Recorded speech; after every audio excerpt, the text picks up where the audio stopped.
Et voilà, nous sommes en direct sur Facebook. Alors vous pouvez suivre l'interview sur YouTube, la chaîne Culture Time. N'hésitez pas à vous abonner pour nous donner de la force et de la visibilité et de repartager tout ça en plus, ça serait génial.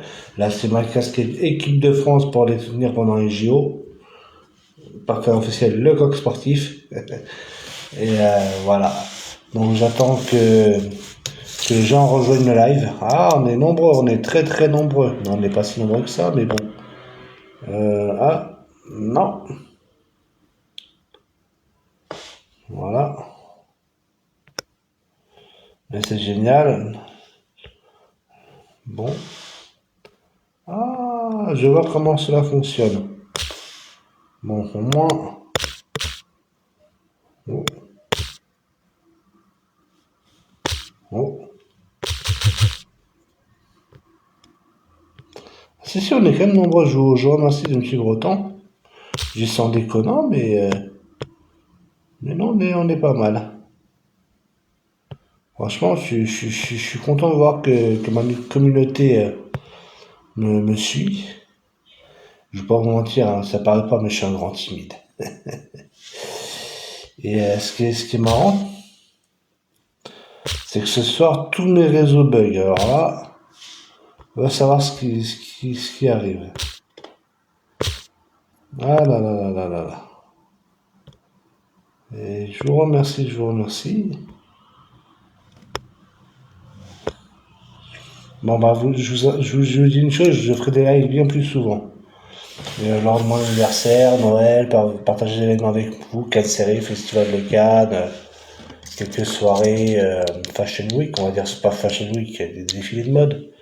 Alors avec y compris peut-être faire des interviews d'artistes, réalisateurs, acteurs, pop, rappeurs, rock. Voilà, j'essaie de mettre ça en place.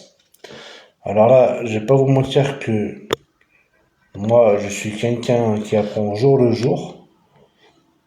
Et ah ouais, je vois, vous êtes franchement, vous m'épatez, vous êtes je sais pas combien là. J'aurais invité une personne et la seule personne que je devrais inviter, bah, je ne la vois pas. Ah, ah, ah. Oh, vous savez comment on partage un live? Est-ce qu'un live se partage?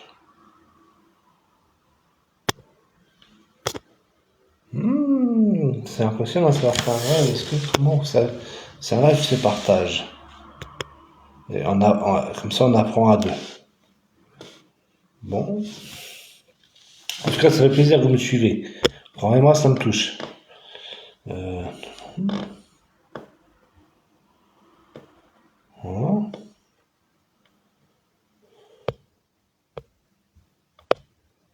Vous êtes nombreux en tout cas. Pour moi, on est vite nombreux, vous me direz. Mais ça, vous êtes un peu. Ça me surprend. La seule personne que. Ah, voilà! On a un invité. Ah, on va voir si répond. C'est Manu Burier, les réalisateurs. Je voulais l'appeler Emmanuel Buriez, mais j'ai préféré Burier. Bon. Ah, qu'est-ce qui se passe? Ah! Moi, je te vois en tout cas. T'as caché ta tête. Ah, oui. Ah, donc bah, tu vas faire interviewer en, en audio. Et moi, je sais pas comment on fait pour faire en audio. Donc, je vais voir si je peux. Essaye de voir si tu peux faire en audio si tu veux cacher ta tête, c'est toi qui choisis. Hein. Ok. Bon, Euh, si on met une page dessus, hein, ça suffira. Hein. non, mais ça devrait être bon. Juste une seconde. Un.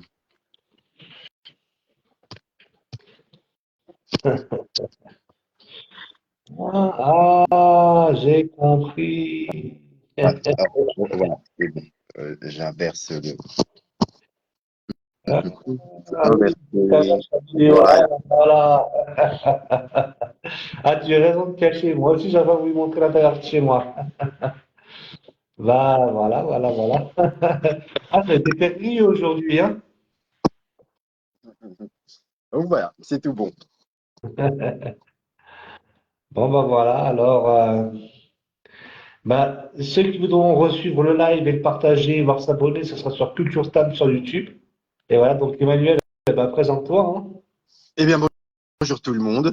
Je m'appelle Emmanuel Burier. Je suis cinéaste comédien. Je viens d'avoir 36 ans. Donc les années passent, mais du coup ça fait maintenant 22 ans que je fais du cinéma. Donc voilà, c'est toujours un plaisir de pouvoir venir discuter avec toi à propos de mes projets et parler de cinéma. Ah non, ça fait plaisir. Je vois comme moi, je lance un média, je vois que les amis répondent à l'appel. Franchement, ça fait plaisir. Je vois ça. Il y a du monde, ça se connecte.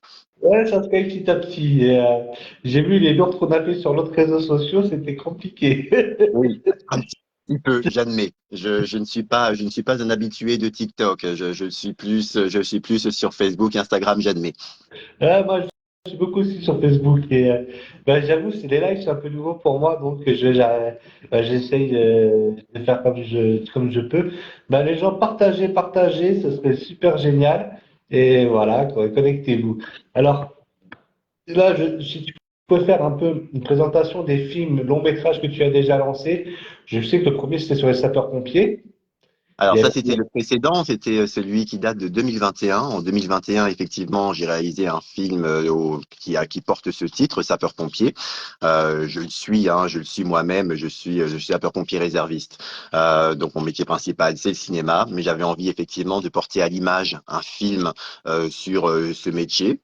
Donc en l'occurrence, c'est un film d'1h45 qui est sorti donc la même année de tournage. Le tournage a eu lieu début 2020. Il est sorti début 2021, pardon, juste après la crise du Covid. Donc, il a été tourné en début 2021 et puis il est sorti fin 2021.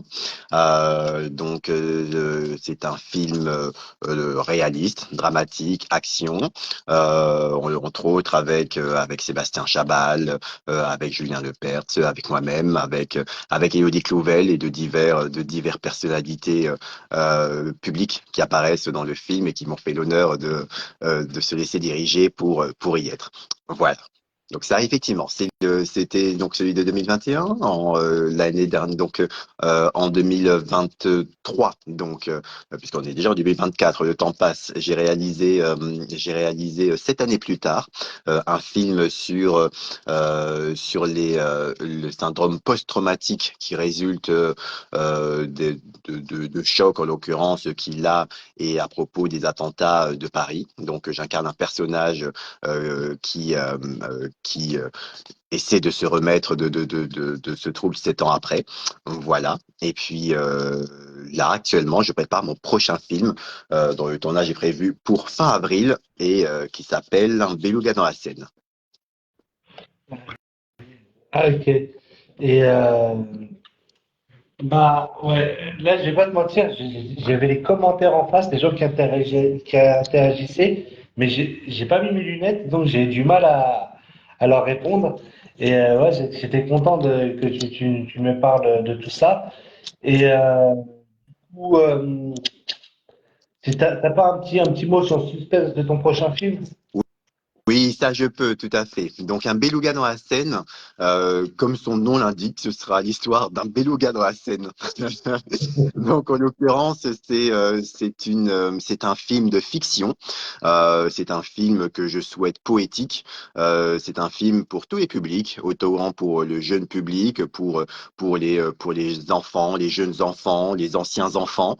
Tout le monde y est convié, tout le monde peut venir visionner ça. Donc c'est un film, certes de fiction, mais qui est inspiré d'une histoire vraie, qui date de 2022. En 2022, il y a un beluga qui s'est retrouvé dans la Seine. On ne sait pas comment, pourquoi il est arrivé là.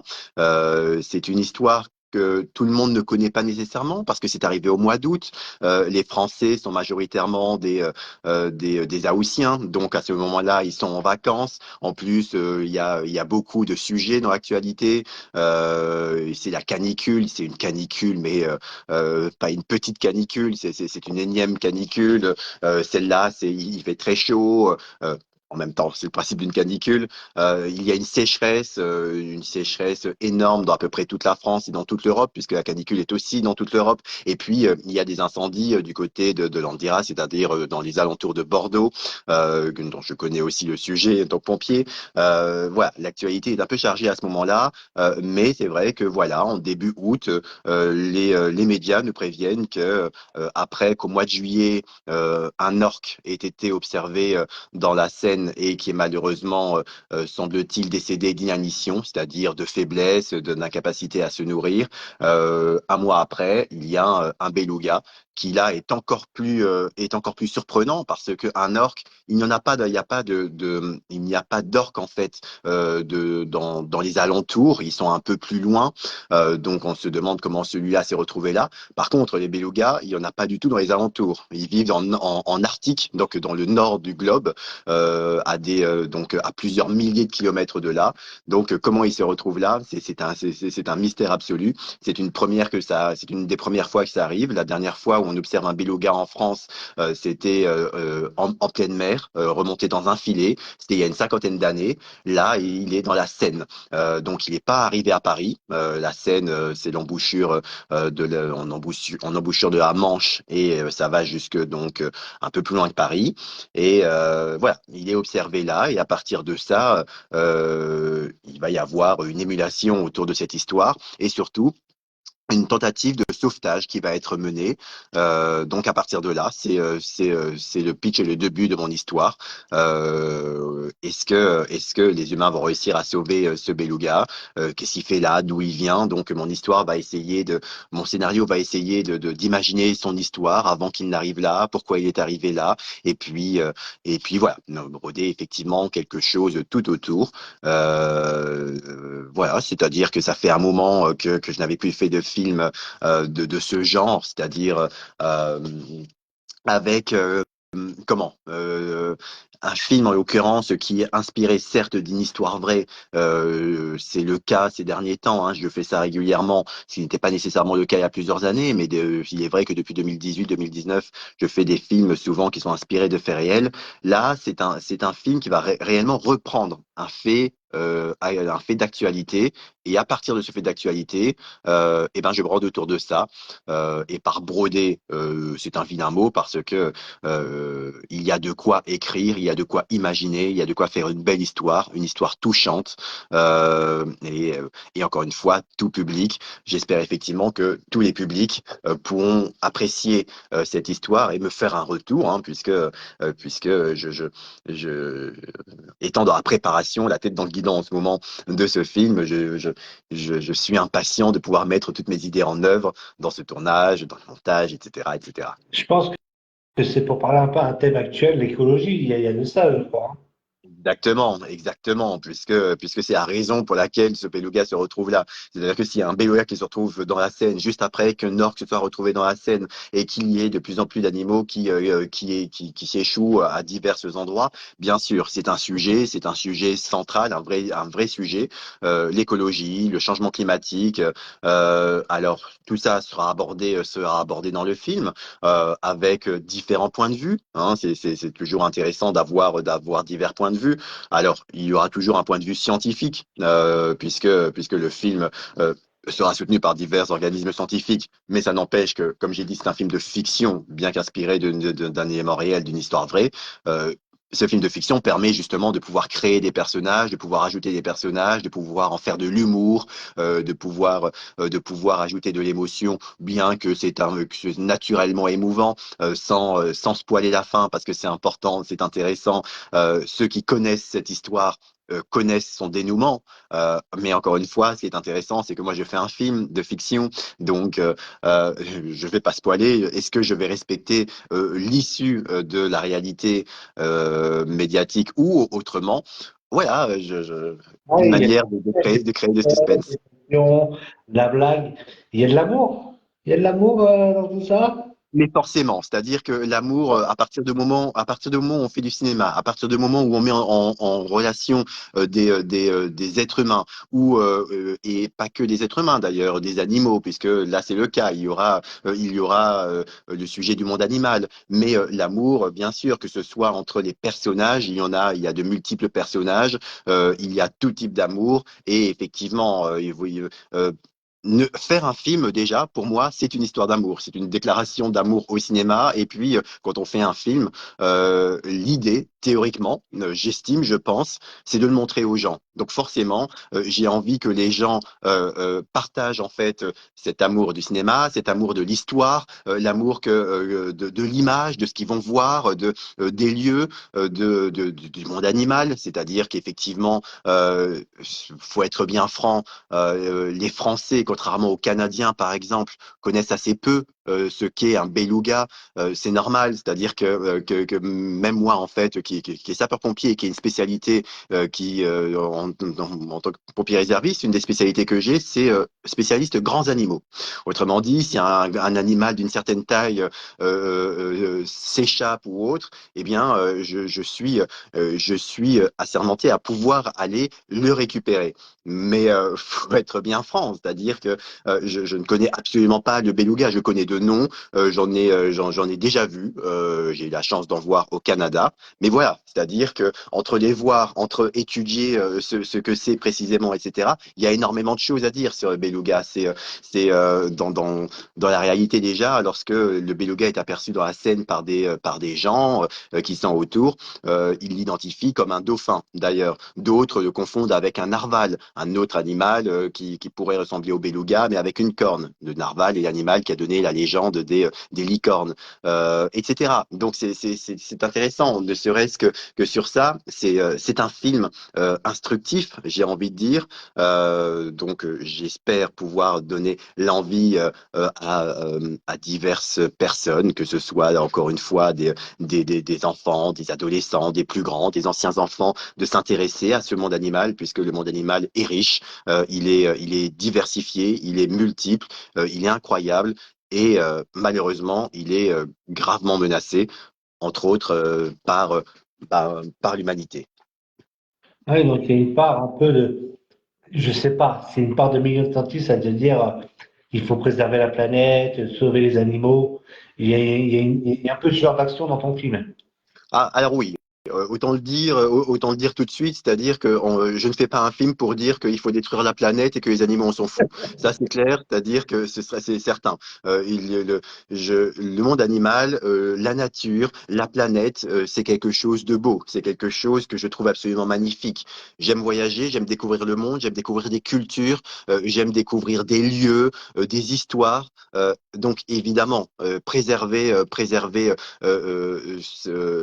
ce monde tel qu'il est, que ce soit le milieu aquatique, le milieu terrien, le monde végétal, le monde animal. Bien sûr c'est un vrai sujet pour tous les gens qui sont amoureux de leur planète. Bien sûr que c'est difficile d'en observer, d'en saisir les tenants et les aboutissants, mais honnêtement, je ne pense pas qu'il y ait beaucoup de gens qui se disent oui, j'ai envie de détruire la planète, non, c'est-à-dire que même les personnes qui ne comprennent pas, qui ont d'autres choses à penser, hein, on peut bien comprendre, entre l'inflation, entre les conflits, etc. Je veux bien concéder qu'il y a de multiples autres choses à penser que l'écologie, que le monde animal, etc. Je le concède tout à fait.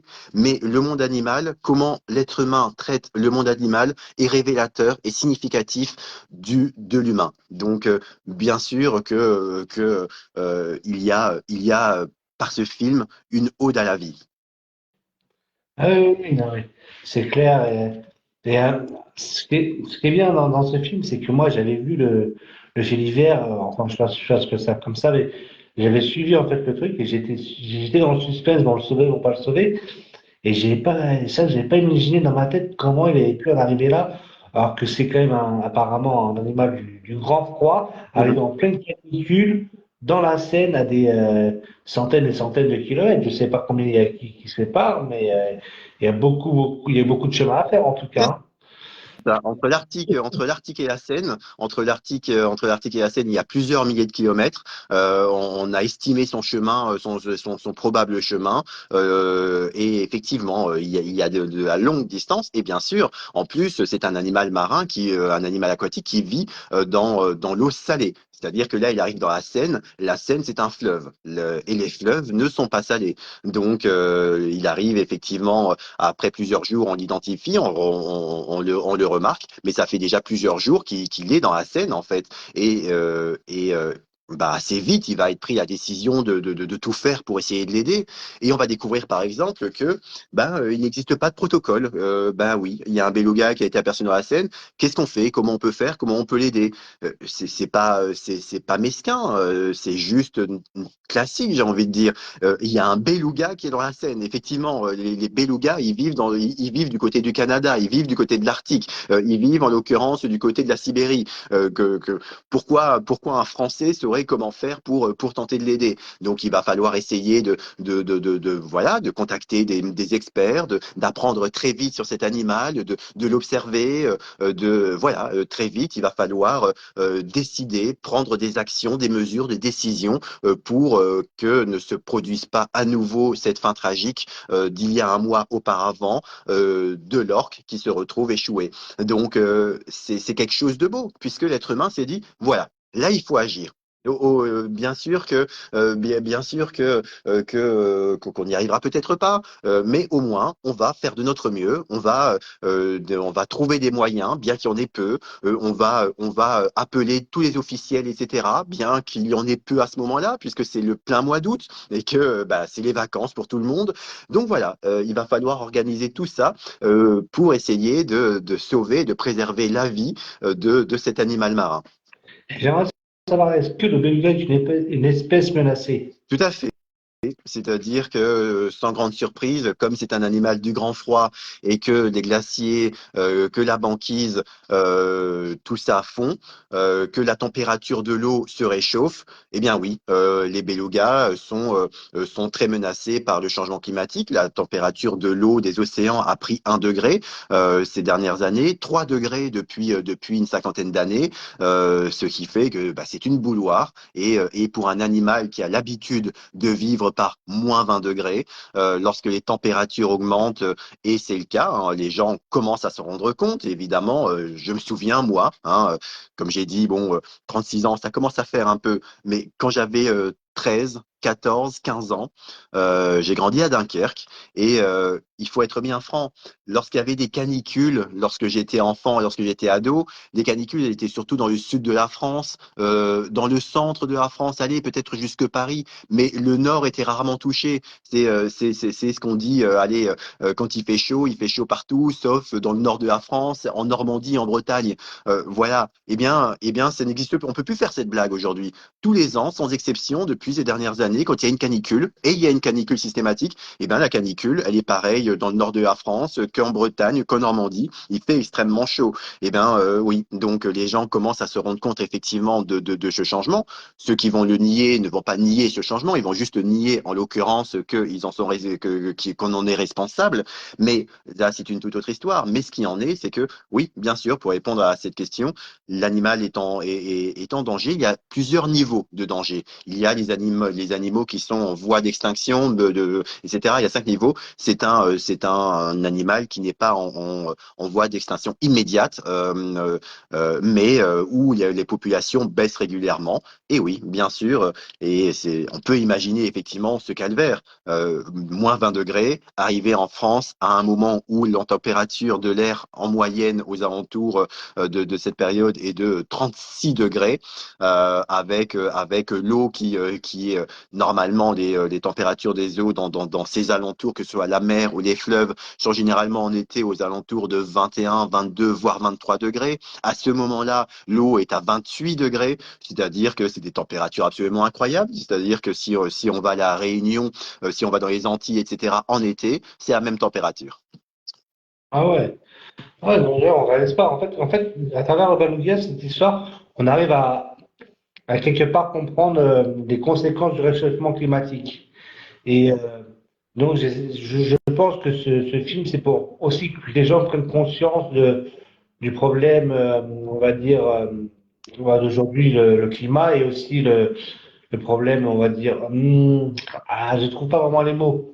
Je vais dire le C'est règne ça. animal. On va dire ça, mais le problème, c'est C'est les ça. extinctions petit à petit des animaux, ça, il y en a de plus en plus qui sont qui sont protégés et en extinction imminente.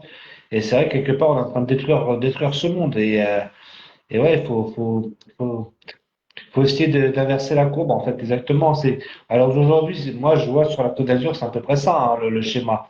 Euh, c'est canicule l'été et inondation l'hiver. Et quelque part, t'as l'impression que c'est un cercle vicieux dans lequel on n'arrive plus à s'en sortir.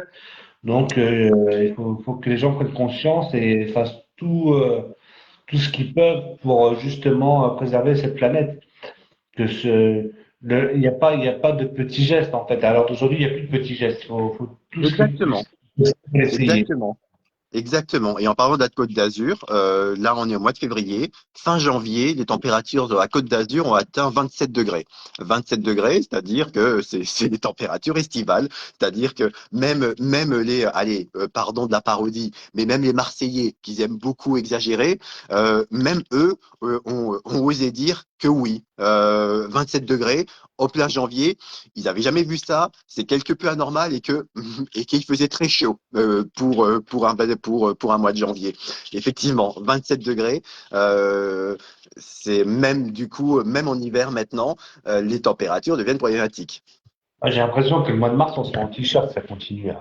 Alors, ça paraît bien, mais c'est compliqué. C'est compliqué, ça va être très compliqué cet été. C'est-à-dire cet été, on va fondre littéralement. Et le pire, c'est que j'ai voulu aller à la neige. Alors, du côté de Nice, Isola 2000, tout ça, il y a de la neige. Mais j'ai voulu du côté de Grasse, vers Grolière et autres. euh, il y a 3 centimètres de neige. Mais tout C'est à fait. compliqué d'aller skier alors Et tout d'aujourd'hui. à Et tout ça, c'est les questions de changement climatique que les gens commencent à prendre conscience, puisque forcément ils le voient. Lorsqu'il y a 10 ans, 20 ans, on leur disait changement climatique, etc. Bon, moi, pour ma part, je le voyais, puisque c'est un plaisir que j'ai, et puis c'est une chance que j'ai. J'ai eu la capacité de voyager. Donc je suis français, je suis né à Haïti, j'ai grandi à Dunkerque, donc dans le nord de la France. Je suis resté à Haïti quelque peu avant de venir à Dunkerque et les Antilles sont des pays, font partie des endroits où le changement climatique est en impact depuis déjà un long moment. Des pays qui payent des très lourds tributs, c'est par exemple les Maldives. Les Maldives, il y a de fortes chances que d'ici quelques décennies, ça n'existe plus puisque ce seront émergés. Pourquoi les Maldives seront émergés? Parce que les glaciers fondent. C'est un exemple tout simple. J'ai grandi à Dunkerque. Dunkerque, encore une fois, il y a eu énormément d'inondations dans les alentours. Les gens de tête disent bah, ça n'est jamais arrivé, on n'a jamais eu autant d'inondations. Toutes ces choses, bien sûr, et qui sont inédites et qui effectivement font prendre conscience. Alors la question de la conscience est puisqu'on en prend conscience, qu'est-ce qu'on fait? Mais oui, en tout cas, là, les gens ne vont effectivement plus pouvoir nier ce qui se passe. Ils peuvent changer les versions, etc. Mais ce qui se passe, c'est un fait. Il n'y a plus de neige, c'est-à-dire qu'effectivement, dans la plupart des stations de ski, c'est une des questions aussi. Il est fort probable que dans 10 ans, il n'existe plus la possibilité d'aller skier en France. C'est quand même sidérant. Voilà, que qu'en hiver, il puisse faire quelque chose comme 25 degrés, qu'il y ait des sécheresses tous les ans, sans exception, que les agriculteurs ne peuvent plus cultiver ce qu'ils ont l'habitude de cultiver parce que bah, il y a plus d'eau et que du coup on leur apprenne à dire bah écoutez voilà vous n'allez plus cultiver du vin, vous n'allez plus cultiver du maïs, etc. Moi je vais vous apprendre à cultiver des cactus parce que figurez-vous que les cactus ça se mange et que ça poussera très bien en France. Ben oui, mais voilà tous ces changements sont là et ils sont nombreux. Si je parle de l'agriculture, c'est pas pour rien. On parle des agriculteurs actuellement et c'est un vrai sujet, le sujet des agriculteurs. Et bien sûr, comme en fait beaucoup de professions et beaucoup d'êtres humains directement liés forcément à la planète, au climat et à la Terre elle-même. Ah oui, ah mais je vois qu'apparemment, tous les films, quelque part, on va pas dire qu'ils sont engagés, mais ils ont un but quand même un petit peu pour aider la personne à la réflexion, à réfléchir sur les conséquences des choses ou à apprendre. Mais C'est des fictions, mais un peu documentaires. Il y c'est a ça qui est toujours bien C'est ça qui est bien avec le cinéma. Le cinéma, c'est-à-dire que c'est pour ça que je fais de la fiction. Je fais de la fiction, c'est-à-dire que je fais pas un documentaire, j'appelle des acteurs qui vont jouer, je mets en scène, etc. Je trouve la fiction plus facile que le documentaire, mais évidemment, avec la fiction, je peux faire ce que je veux, et c'est quand même très sympa de pouvoir interpeller le spectateur qui va aller voir un film et qui va pouvoir se dire, bah écoute, le film je l'ai vu, je me suis bien amusé parce que bah, il y avait de l'action, parce que ça c'était drôle, parce que ça c'était bien, parce que ça c'était beau, et que s'il a envie, eh ben il peut aller plus loin, il peut dire ah mais c'est vrai, quand il a parlé de ça, eh ben ça me donne envie d'en savoir un peu plus. Oui, peut-être que après avoir été voir un beluga dans la Seine, lorsque le film sera terminé, les gens ont envie de se dire je vais m'intéresser au beluga parce que oui, effectivement, comme je dis, c'est pas un animal qu'on connaît et que en commençant à s'intéresser au beluga, on aura envie de s'intéresser à d'autres animaux, à chercher, à réfléchir, à fouiller, etc. Donc, bien sûr, le cinéma est évidemment un œil sur le monde. Donc, comme un œil sur le monde, ça permet effectivement bah, d'ouvrir les yeux. Ah oui, oui, moi ce que j'aime dans le cinéma, j'aime de tout. J'aime autant la déconnade, j'aime beaucoup la comédie, j'aime aussi les documentaires, ça j'aime bien m'instruire. Et c'est vrai que j'aime lire aussi, hein. Mais des fois, je préfère le documentaire, et des fois, j'aime bien lire. J'aime bien lire et le documentaire comme ça, je comprends mieux. Et des fois, j'aime bien me faire encore un troisième, faire un film un peu fiction qui est tiré de la réalité. Et ça permet de mieux comprendre. Même si je retiens pas tout, ça permet d'avoir une vision des choses. Et c'est vrai que c'est intéressant de partir d'un barricade sur la scène pour voir à peu près toute la souffrance du monde animal qui est sur cette planète, le problème du dérèglement climatique. Non, franchement, c'est une bonne idée. Moi, je vais dire, j'ai pas pensé, je suis pas réalisateur, mais ça, j'ai pas vu les choses comme ça. Et, euh, et c'est vrai que tu as raison d'en faire un film, parce que ça peut apporter beaucoup de choses, ce genre de film. En plus, il va y avoir de l'humour, du comique, de l'amour, de l'action, tout ce que les gens aiment, hein. Tout à fait. Ouais, c'est pour ça que la fiction, c'est bien, parce que la fiction, c'est un côté accrocheur quelque part. C'est un côté où on s'endort pas. Parce que le documentaire, c'est bien, mais des fois, on a envie d'un peu de déconnade. Dans le documentaire, des fois, c'est pas toujours évident. C'est ça. Des fois, on a C'est envie deux de genres, c'est deux genres différents. Le documentaire est obligé de suivre une réalité très stricte. C'est-à-dire qu'à partir du moment où on fait un documentaire, ça se base sur de la documentation. Donc forcément, on ne veut pas sortir des clous, on ne veut pas s'amuser à créer, etc. On peut essayer de l'embellir, de faire artistiquement de façon à ce qu'il y ait de belles images ou autres. Ça, bien sûr, tout à fait. Et le documentaire est un style à part qui est pour ma part, j'estime très compliqué parce que eh ben, il faut effectivement cette chose, on est limité par la réalité. Au cinéma, non. Au cinéma, on est libre, effectivement. Le film est librement inspiré de ce fait réel, c'est-à-dire que je ne fais pas un documentaire, effectivement. Les personnages n'auront pas les mêmes noms que les personnages réels qu'ils étaient impliqués dans cette histoire, etc. Par contre, évidemment, il va y avoir certaines fonctions qui seront respectées, histoire qu'on comprenne bien comment les décisions ont été prises, qu'est-ce qui a été essayé, ce qui a essayé d'être fait, parce que ça aussi, je trouve ça très beau. C'est-à-dire que les êtres humains se sont mobilisés. Ils se sont mobilisés, ils ont dépensé de l'argent, ils ont dépensé du temps, ils ont dépensé. Enfin voilà, il y a des centaines de personnes qui ont été mobilisées, des pompiers, des gendarmes, des experts marins, des experts animaliers divers, des politiciens. Tout ce petit monde a dû coopérer ensemble pour essayer de sauver la vie de cet animal. Ouais, quelque part, c'est que l'être humain existe encore. Et, bah, je vais dire, on va à la fin de cette interview. Bon, je suis désolé pour ceux qui ont laissé des commentaires, j'arrive pas très bien à lire. La prochaine fois, je mettrai des lunettes. Euh, Qu'est-ce que je peux dire? Bah, suivez-nous sur YouTube, sur Culture Time. N'hésitez pas à vous abonner et à repartager l'interview. J'aimerais la fameuse question, mais si je fais la fameuse question, c'est sur une autre, c'est sur une radio. Et là, je vais me dire, oh, tu m'as copié. Donc, est-ce que tu as un mot à dire, un dernier mot de la fin? Bah, Écoutez, un dernier mot. Mais déjà, merci à tous de nous avoir écoutés. Je ferai un plaisir de repartager tout ça.